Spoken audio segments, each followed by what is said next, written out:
This is Tony Kim. I'm an actor and I've been living in Toronto for about 7 years now.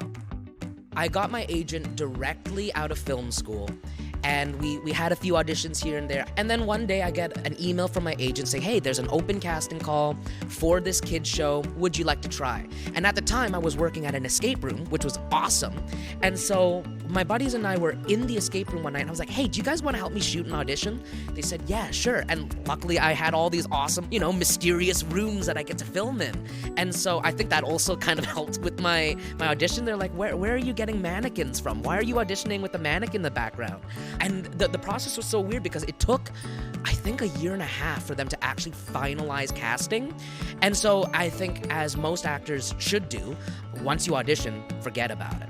Forget about it. Don't think about it. And I think that was truly the first time I legitimately forgot about it because it wasn't my wheelhouse. Like maybe 7 months later, I get a call in the morning at like 6 a.m. Vancouver time, which is like 9 Toronto time.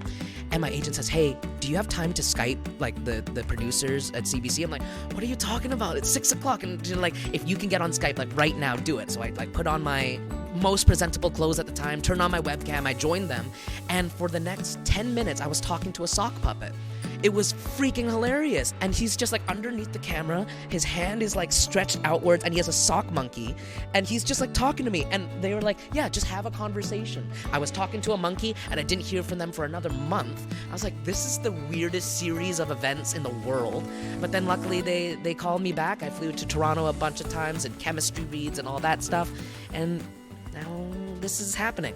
I'm here because of it. 7 years later. Freaking wild.